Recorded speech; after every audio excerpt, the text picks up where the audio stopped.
Hello दोस्तों, आप सभी का मेरे यूट्यूब चैनल धूमकेतु जीएस क्लासेस में बहुत बहुत स्वागत है। दोस्तों, आज हम लोग बायोलॉजी के एक इम्पॉर्टेंट पार्ट को डिस्कस करने जा रहे हैं, जो कि है हमारा वनस्पति विज्ञान, जिसको इंग्लिश में बॉटनी कहते हैं। तो बायोलॉजी में मेनली दो पार्ट होता है। एक होता है जूलॉजी, जिसमें हम लोग जंतु विज्ञान के बारे में देखते हैं, और एक होता है बॉटनी, जिसमें वनस्पति विज्ञान के बारे में पढ़ाई की जाती है। तो आज हम लोग वनस्पति विज्ञान से रिलेटेड टॉप 100 क्वेश्चंस करेंगे। ये क्वेश्चन बहुत ही इंपॉर्टेंट हैं और प्रीवियस ईयर एग्जामों में आए भी हुए हैं और आगे भी इनके आने की संभावना है। तो अगर आप वनस्पति विज्ञान बहुत डिटेल में पढ़ने जाएंगे तो इसका सिलेबस बहुत ज़्यादा होता है। जिसने भी 12th में पढ़ा होगा उन लोगों ने बायोलॉजी के सेक्शन में इसको देखा होगा कि इसमें काफ़ी सारा मटेरियल अवेलेबल है और काफ़ी सारे पॉइंट है। लेकिन एग्जाम में हर जगह से क्वेश्चन नहीं बनता है, कुछ फिक्स पॉइंट है, वहाँ से एग्जाम में क्वेश्चंस बनते हैं और हमें वही टॉपिक कवर करके जाना होता है और उसी में से क्वेश्चन आते हैं। तो आइए हम लोग स्टार्ट करते हैं। और स्टार्ट करने से पहले मैं आपको कहूँगा कि अगर आपने चैनल को सब्सक्राइब नहीं किया है तो सब्सक्राइब कर लीजिएगा, वीडियो को लाइक कर दीजिएगा और भी सब्जेक्ट के क्वेश्चंस करने के लिए प्लेलिस्ट को ज़रूर फॉलो करिएगा। तो आइए स्टार्ट करते हैं। पहला क्वेश्चन है हमारा, वनस्पति विज्ञान के जनक हैं। तो इसका करेक्ट आंसर होगा ऑप्शन सी, थियोफ्रेस्टस। तो पहला ही क्वेश्चन हमारा इससे रिलेटेड आ गया कि वनस्पति विज्ञान बॉटनी के जनक कौन हैं।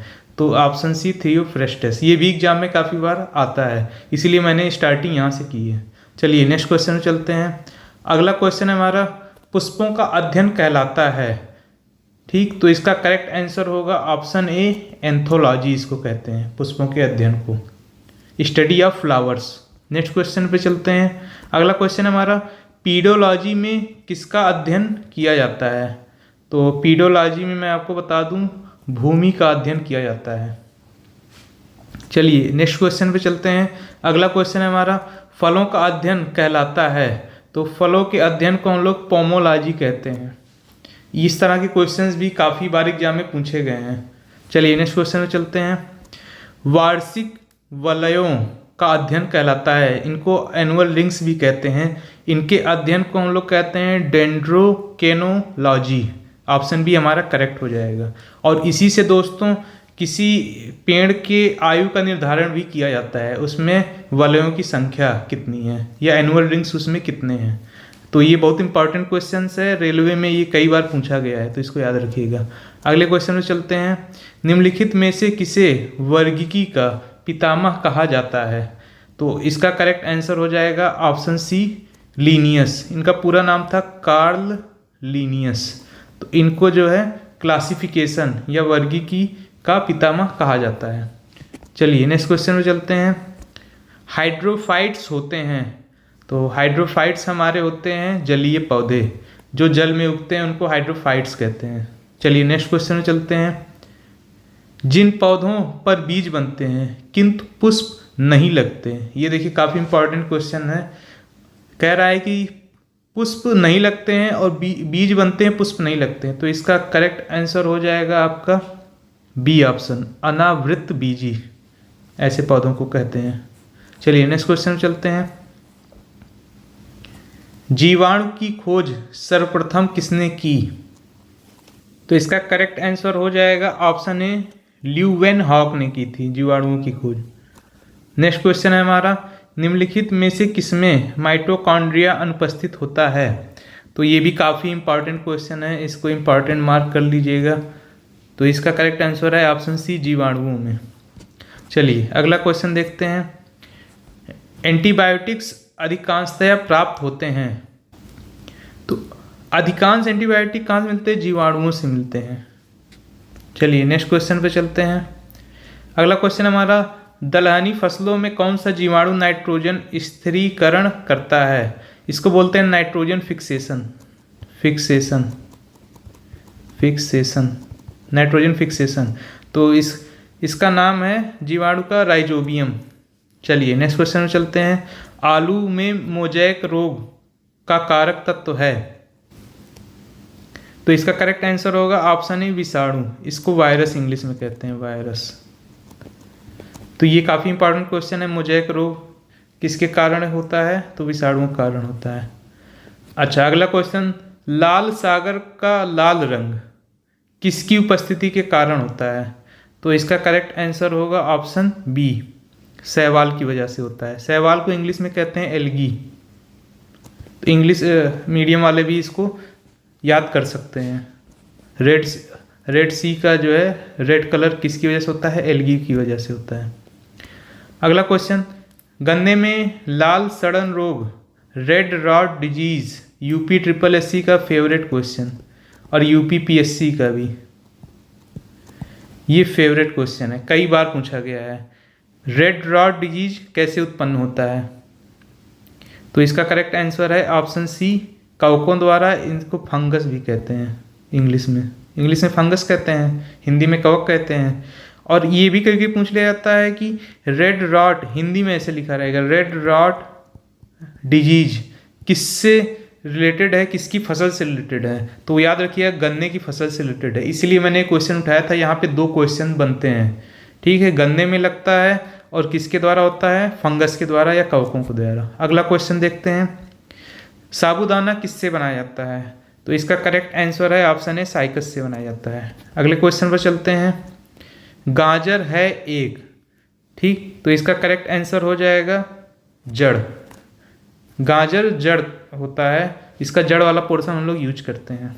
चलिए अगले क्वेश्चन में चलते हैं, आलू का खाने योग्य भाग होता है, तो इसका करेक्ट आंसर होगा ऑप्शन डी, तना होता है। बहुत लोगों को लगता होगा कि आलू जड़ है, लेकिन आप आलू का पौधा अगर गांव में होंगे तो देखे होंगे, आलू ऐसे ऐसे लगा रहता है। ये जमीन के अंदर वाला पोर्शन हो गया आपका, और ये आलू का पेड़ हो गया, इसकी जड़ें हो गई। ये तने में से ही जो है लगा रहता है, तो ये तना का ही पार्ट होता है, ऊपर जो है पत्तियां रहती हैं ऐसे ऐसे। तो इस तरह आलू का पेड़ होता है। चलिए अगले क्वेश्चन में चलते हैं, बरगद के पेड़ के तने से लटकने वाली मोटी जड़ें कहलाती हैं, तो इसका करेक्ट आंसर है ऑप्शन सी, स्तंभ मूल कहलाती हैं। अगला क्वेश्चन चलते हैं, अगला क्वेश्चन है, नागफनी में प्रकाश संश्लेषी कार्य होता है, तो इसका करेक्ट आंसर है ऑप्शन बी, पर्णकाय स्तंभ द्वारा होता है। चलिए नेक्स्ट क्वेश्चन पर चलते हैं, आलू भूमिगत रूपांतरित तना होता है जिसे कहा जाता है, अभी अभी मैंने बताया कि आलू जो है तना होता है, ठीक, तो इसको क्या कहा जाता है ये पूछा जा रहा है, तो इसको कंद कहा जाता है, ये याद रखिएगा। इसका ऑप्शन डी करेक्ट हो जाएगा। चलिए अगले क्वेश्चन पर चलते हैं, हल्दी के पौधे का खाने योग्य भाग कौन सा है? ये भी मोस्ट इंपॉर्टेंट, लिख लीजिएगा दोस्तों इसको भी।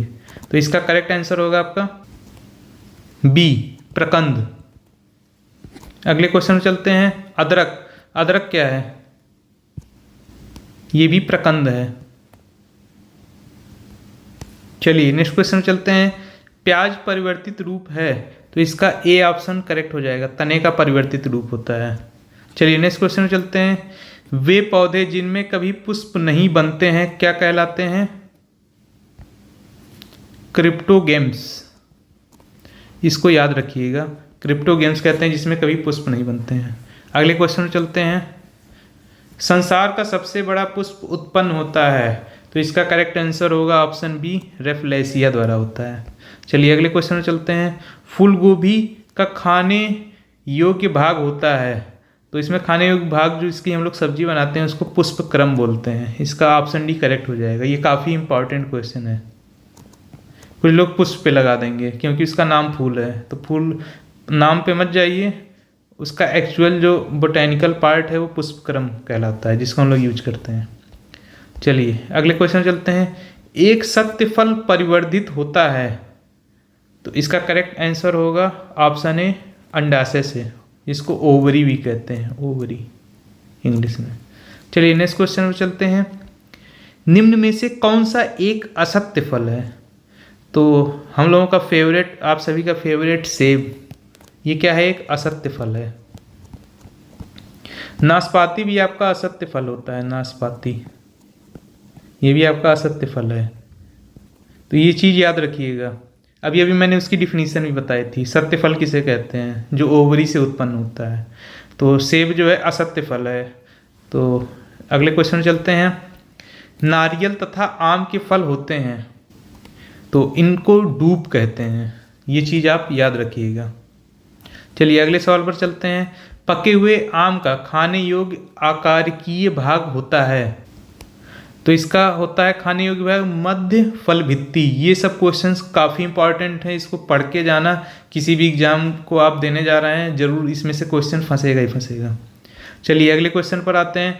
नारियल का खाने योग्य भाग होता है? तो इसका करेक्ट आंसर होगा ऑप्शन बी भ्रूणपोष। चलिए अगले क्वेश्चन चलते हैं। लीची फल का खाने योग्य भाग होता है? तो इसका जो एरिल वाला पार्ट होता है वो खाने योग्य होता है, इसको याद रखिएगा। अगले क्वेश्चन चलते हैं। सेब एवं नाशपाती में खाने योग्य भाग होता है? अभी अभी मैंने बताया कि सेब और नाशपाती दोनों असत्य फल हैं, फॉल्स फ्रूट हैं, ठीक है। तो इसका करेक्ट आंसर होगा ऑप्शन डी मांसल पुष्पासन। चलिए अगले क्वेश्चन में चलते हैं। नाशपाती का कौन सा भाग खाया जाता है? अभी अभी मैंने बताया था मांसल पुष्पासन या गूदेदार पुष्पासन को खाया जाता है। चलिए अगले क्वेश्चन में चलते हैं। आम का वानस्पतिक नाम है? ये काफ़ी इंपॉर्टेंट है और बहुत सारे एग्जाम में पूछा गया है, मोस्ट इम्पॉर्टेंट। तो इसका नाम है मैंगीफेरा इंडिका। मैंगो मतलब आम होता है, तो उससे याद रखिएगा मैंगीफेरा इंडिका इसका वानस्पतिक नेम होता है, बोटैनिकल नेम होता है। अगला क्वेश्चन। अनाज वाले पौधे किस कुल से संबंधित होते हैं? तो वो ग्रेमनी कुल से संबंधित होते हैं, ऑप्शन सी करेक्ट हो जाएगा। अगला क्वेश्चन। दलहनी पौधे संबंधित हैं? तो ये होते हैं ऑप्शन सी लेग्यूमिनोसी से। चलिए अगला क्वेश्चन चलते हैं। सबसे बड़ा कुल है? तो सबसे बड़ा कुल कौन सा है? कंपोजिटी, ये कुल सबसे बड़ा होता है। चलिए अगले क्वेश्चन में चलते हैं। मूंगफली का वानस्पतिक नाम होता है? तो इसका करेक्ट आंसर ऑप्शन सी हो जाएगा एरेकिस हाइपोजिया, इसको याद रखिएगा। अगला क्वेश्चन। चाय के पौधे का वानस्पतिक नाम है? ये सारे वानस्पतिक नाम वाले क्वेश्चन बहुत पूछे जाते हैं एग्जाम में, इसीलिए मैंने सारे ले रखे हैं, मैक्सिमम जो इंपॉर्टेंट होते हैं। तो इसका करेक्ट आंसर होगा थियासाइनेंसिस, इसको कहते हैं थियासाइनेंसिस, ऑप्शन सी करेक्ट होगा। अगला क्वेश्चन। मॉर्फिन निकाला जाता है? तो इसका बी ऑप्शन करेक्ट हो जाएगा। मॉर्फिन पेपेवर सोमनीफेरम से निकाला जाता है। काफ़ी इंपॉर्टेंट क्वेश्चन है।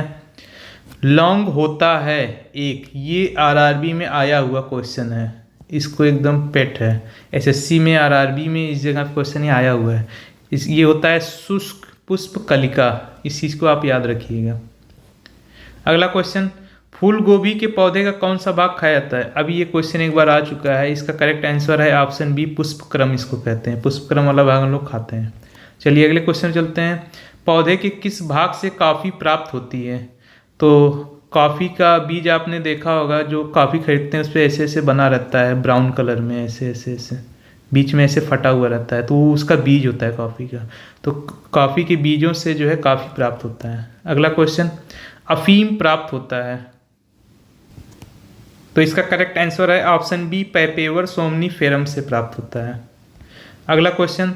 दालचीनी पेड़ के किस भाग से प्राप्त की जाती है? तो दालचीनी आप देखेंगे पेड़ की छाल की तरह जो है, पेड़ में से छालें ऐसे लटकी रहती हैं, उसी टाइप का ही रहता है, तो ये पेड़ की छाल से जो है प्राप्त किया जाता है दालचीनी। अगला क्वेश्चन। तारपीन का तेल प्राप्त किया जाता है? तो तारपीन का तेल जो है चीड़ के पेड़ से प्राप्त किया जाता है, इसको पाइन ट्री भी बोलते हैं, पाइन ट्री। चलिए अगले क्वेश्चन में चलते हैं। बांस को किसमें वर्गीकृत किया जाता है? तो बहुत लोग इसको जो है झाड़ समझ रहे होंगे या फिर वृक्ष समझ रहे होंगे, लेकिन बांस जो है वृक्ष नहीं होता है, बांस होता है आपका घास। ये ऑप्शन बी इसका करेक्ट हो जाएगा। ये काफ़ी बार एग्जाम में पूछा गया, वेरी वेरी इंपॉर्टेंट है। आगे चलते हैं। हीरोइन प्राप्त होती है? तो इसका करेक्ट आंसर है ऑप्शन सी अफीम पोस्ता से। चलिए नेक्स्ट क्वेश्चन में चलते हैं। पौधों में जल का परिवहन निम्न में से किसके द्वारा होता है? तो ये होता है जल का परिवहन जाइलम के द्वारा।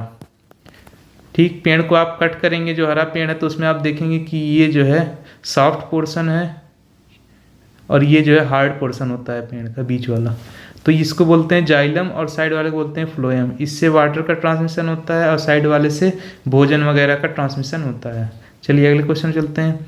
धान का खैरा रोग किस तत्व की कमी से होता है? तो ये तो यूपी SSC का बहुत ही फेवरेट क्वेश्चन है कि ये जिंक की कमी से होता है, जिंक या जस्ता की कमी से होता है, जेडन। चलिए अगले क्वेश्चन चलते हैं। पत्तियों की हरिमहीनता किसकी कमी से होता है?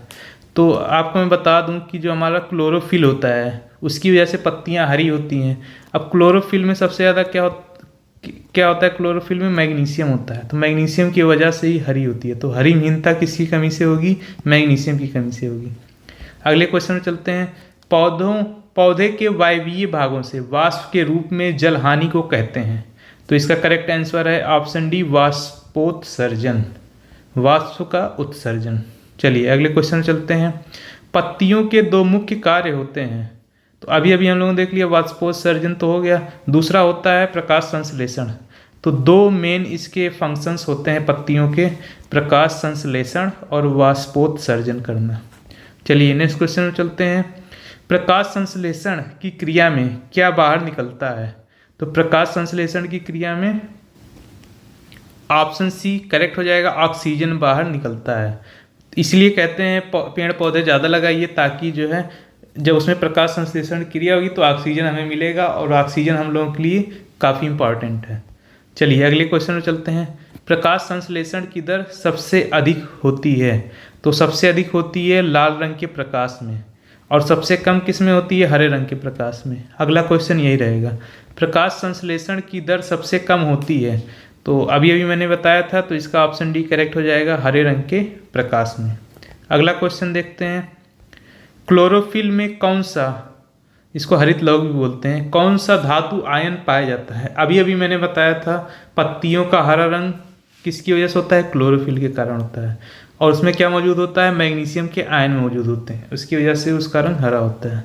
चलिए अगले क्वेश्चन में चलते हैं। अगला क्वेश्चन है हमारा, प्रकाश संश्लेषण की क्रिया में मुक्त होने वाली ऑक्सीजन कहाँ से आती है? तो ये आती है जल से। ये काफ़ी इंपॉर्टेंट है, इसको याद कर दीजिएगा। अगला क्वेश्चन देखते हैं। प्रकाश संश्लेषण की क्रिया होती है, तो प्रकाश संश्लेषण की क्रिया क्लोरोप्लास्ट में होती है, इसका ऑप्शन डी करेक्ट हो जाएगा। चलिए नेक्स्ट क्वेश्चन में चलते हैं। अगला क्वेश्चन हमारा, रात्रि में वृक्षों के नीचे सोने की सलाह नहीं दी जाती है, क्योंकि? तो इसका करेक्ट आंसर है ऑप्शन ए, ये रात्रि के समय कार्बन डाइऑक्साइड गैस छोड़ते हैं, CO2 छोड़ते हैं, इसीलिए कहा जाता है कि पेड़ों के नीचे रात में नहीं सोना चाहिए। ये काफ़ी इंपॉर्टेंट क्वेश्चन है। चलिए अगला क्वेश्चन देखते हैं। अनाक्सी श्वसन में अंतिम उत्पाद होता है। तो अनाक्सी को जो है इसका अंतिम उत्पाद होता है एथाइल एल्कोहल होता है, वही एथाइल एल्कोहल जिसका यूज जो है शराब बनाने में होता है, शराबों में पाया जाता है। शराब एक्चुअली इसी प्रोसेस से बनाया जाता है, अनाक्सी श्वसन के द्वारा। चलिए अगले क्वेश्चन में चलते हैं। ऑक्सी श्वसन का अंतिम उत्पाद क्या होता है? तो ऑक्सी श्वसन का अंतिम उत्पाद होता है CO2 और जल, जिसको H2O भी कहते हैं। चलिए अगले सवाल पर चलते हैं। कोशिका के भीतर श्वसन का केंद्र होता है, तो इसका करेक्ट आंसर है ऑप्शन डी, माइटोकॉन्ड्रिया में होता है। अगला क्वेश्चन, 2,4-D है। तो 2,4-D एक दवा होती है जो खरपतवार नाशी के लिए यूज की जाती है। ये काफ़ी इंपॉर्टेंट क्वेश्चन है, UP SSC में पूछा जाता है, फेवरेट। चलिए अगले क्वेश्चन में चलते हैं। किस पादप हार्मोन के छिड़काव से अनिषेचित फल प्राप्त किए जा सकते हैं? तो इसका करेक्ट आंसर होगा ए ऑप्शन, ऑक्सिन के छिड़काव से जो है अनिषेचित फल प्राप्त किए जा सकते हैं। अगला क्वेश्चन, निम्न में से कौन सा पादप हार्मोन बौने पौधों को लंबा कर देता है तथा फूल बनने में भी मदद करता है? तो इसका करेक्ट आंसर होगा ऑप्शन बी, जिब्रेलिन होता है। चलिए अगले क्वेश्चन में चलते हैं। कोशिका विभाजन में मदद करने वाला पादप हार्मोन है, तो इसका करेक्ट आंसर होगा साइटोकाइनिन। अगले क्वेश्चन में चलते हैं।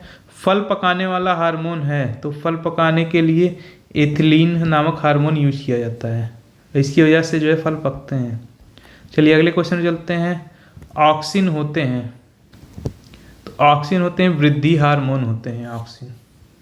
चलिए अगले क्वेश्चन में चलते हैं। निम्न में से किस पेड़ को अपनी वृद्धि के लिए सर्वाधिक मात्रा में जल की आवश्यकता होती है? सर्वाधिक मात्रा में, तो इसका करेक्ट आंसर होगा ऑप्शन डी, यूकेलिप्टस को। ज़्यादा ज़रूरत होती है, सबसे ज़्यादा पानी की ज़रूरत होती है। अगला क्वेश्चन, हरित बाली रोग किस फसल से संबंधित है? तो ये ऑप्शन सी करेक्ट हो जाएगा, बाजरा से संबंधित है। अगले क्वेश्चन में चलते हैं, टिक्का रोग किस फसल से संबंधित है? तो टिक्का रोग आपका मूंगफली से संबंधित है, ये याद रखिएगा। अगला क्वेश्चन, चाय में लाल रस्ट रोग किसके कारण होता है? तो इसका करेक्ट आंसर है हरे शैवालों के द्वारा होता है। चलिए अगले क्वेश्चन में चलते हैं, मूंगफली में होने वाले टिक्का रोग के लिए उत्तरदायी है। अभी अभी मैंने बताया टिक्का रोग मूंगफली का एक रोग है जिसके लिए क्या उत्तरदायी होता है? सर्कोस्पोरा पसाउनेटा इसका नाम होता है, ये एक कवक है यानी फंगस है, सर्कोस्पोरा पसाउनेटा। अगला क्वेश्चन, सिट्रस कैंकर है, तो यह एक नींबू का रोग होता है जिसको सिट्रस कैंकर कहते हैं। अगला क्वेश्चन, आलू में ब्लैक हर्ट का कारक होता है, तो ब्लैक हर्ट किसकी कमी की वजह से होता है? बोरॉन की कमी की वजह से होता है, ऑप्शन बी करेक्ट हो जाएगा। अगला क्वेश्चन, पादपों में बना खाद्य पदार्थ पौधों के विभिन्न अंगों में किसके द्वारा पहुंचाया जाता है? अभी मैंने बताया था जल का जो संचरण होता है वो जाइलम के द्वारा होता है, और जो खाद्य पदार्थ बनते हैं उनका जो है मूवमेंट कैसे होता है? फ्लोएम के द्वारा होता है। ये वेरी वेरी इंपॉर्टेंट क्वेश्चन है, बार बार पूछा गया है, कई बार पूछा गया है, इसको याद रखिएगा। अगला क्वेश्चन, इसको भी मैंने एक बार डिस्कस कर लिया है, वृक्षों की आयु वर्षों में निर्धारित की जाती है, तो इसका करेक्ट आंसर है ऑप्शन सी, इसमें वार्षिक वलयों की संख्या के आधार पर। चलिए अगले क्वेश्चन में चलते हैं, निम्नलिखित में से किसको आनुवांशिकी का पितामह कहा जाता है? तो ग्रेगर जॉन मेंडल रहते हैं, उनको आनुवांशिकी का पितामह कहा जाता है। चलिए अगला क्वेश्चन, जीन शब्द का प्रतिपादन किसने किया है? तो इसका करेक्ट आंसर होगा ऑप्शन सी, जॉनसन। जॉनसन ने जीन शब्द का यूज किया था, ये काफ़ी इंपॉर्टेंट क्वेश्चन है। अगला क्वेश्चन, मेंडल ने किस पौधे पर संकरण प्रयोग किया? तो उन्होंने गार्डन पी पर अपना प्रयोग किया था, जिसको जो है इन्होंने अपने गार्डन में मटर के जो पौधे लगा रखे थे उस पर एक्सपेरिमेंट हुआ था इनका। चलिए अगले क्वेश्चन में चलते हैं, कोशिका सेल नाम किस जीव वैज्ञानिक ने सर्वप्रथम दिया था? तो इसका करेक्ट आंसर है ऑप्शन सी, रॉबर्ट हुक ने दिया था, सेल।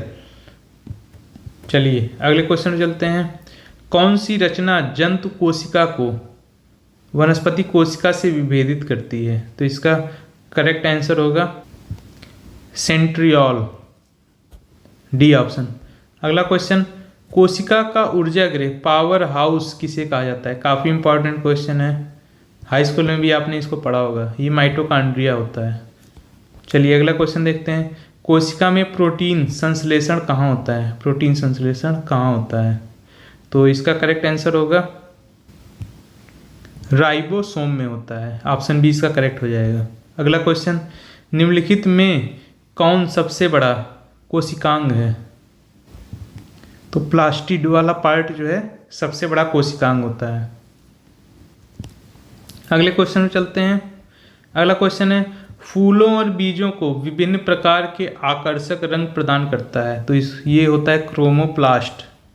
नेक्स्ट क्वेश्चन भी सेम टू सेम है, पत्तियों को हरा रंग प्रदान करता है, तो पत्तियों को हरा रंग कौन प्रदान करता है?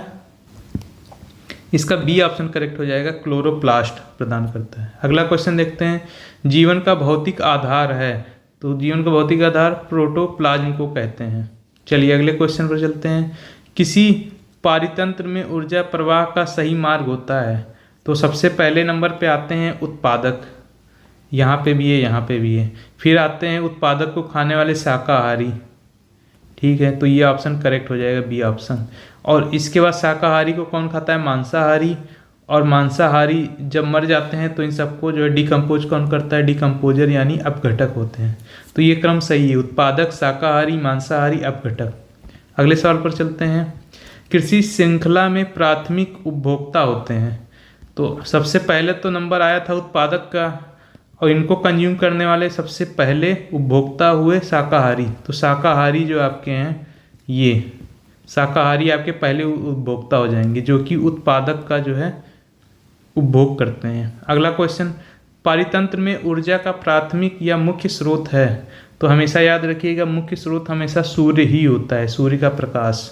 उसी से पौधे बड़े होते हैं, उनको खा के शाकाहारी बनते हैं, फिर शाकाहारी लोगों को खा के मांसाहारी जीवित रहते हैं, और डिकम्पोजर लास्ट में आते हैं, सबको डिकम्पोज करते हैं। अगला क्वेश्चन, अधिपादप या एपीफाइट्स वैसे स्थानों पर पाए जाते हैं जहां पर? तो इसका करेक्ट आंसर है ऑप्शन सी, वर्षा पूरे वर्ष होती है। अगला क्वेश्चन, हाइड्रोपोनिक्स संबंधित हैं? तो इसका करेक्ट आंसर होगा मिट्टी के बिना पौधे की वृद्धि। जैसे आपने मनी प्लांट का पौधा देखा होगा, उसमें बिना मिट्टी के ही पौधे में वृद्धि होती है, बस पानी में उसको डाल दो, तो इसको हाइड्रोपोनिक्स कहते हैं। अगला सवाल देखते हैं। अगला सवाल है हमारा, रेगिस्तान में पैदा होने वाले पौधे कहलाते हैं? तो इनको कहते हैं जीरोफाइट्स, ऑप्शन सी। ये भी मोस्ट इम्पॉर्टेंट क्वेश्चन है, ध्यान रखिएगा, इसको जीरोफाइट्स कहते हैं। अगला क्वेश्चन है हमारा, निम्न में से कौन सी फसल प्रायः पर परागित होती है? ये यूपी SSS में आया हुआ है, ठीक है। तो इसका करेक्ट आंसर है ऑप्शन बी, सोरघम। अगला क्वेश्चन देखते हैं, पेनिसिलिन किस सूक्ष्म जीव से प्राप्त होता है? इसका करेक्ट आंसर है ऑप्शन डी, कवक यानी कि फंगस। फंगस से प्राप्त किया जाता है पेनिसिलिन को। अगला क्वेश्चन देखते हैं और लास्ट क्वेश्चन हमारा होगा 100वां क्वेश्चन, भारत में व्यावसायिक रूप से जारी पहला आनुवांशिक रूप से संशोधित पौधा है?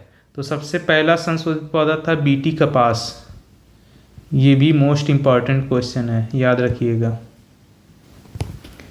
तो इसी के साथ हम लोग का ये टॉपिक ख़त्म होता है, और मैंने इसमें मैक्सिमम क्वेश्चंस करवा दिए हैं। कुछ और टॉपिक जिस पे और सारे क्वेश्चन बनते हैं उसको मैं शॉर्ट वीडियो में डालता रहूँगा, ताकि आप उसका कंप्लीट रिवीजन कर पाएँ, वो भी कम टाइम में। तो अगर वीडियो अच्छी लगी हो तो लाइक कर दीजिएगा, और चैनल दोस्तों के साथ ज़रूर सब्सक्राइब करिएगा अगर आपको कंटेंट अच्छा लग रहा है, और आप अपने सुझाव कमेंट सेक्शन में जाकर दे सकते हैं। तो इसी के साथ ये वीडियो मैं यहीं पे स्टॉप कर रहा हूँ। Thank you for watching.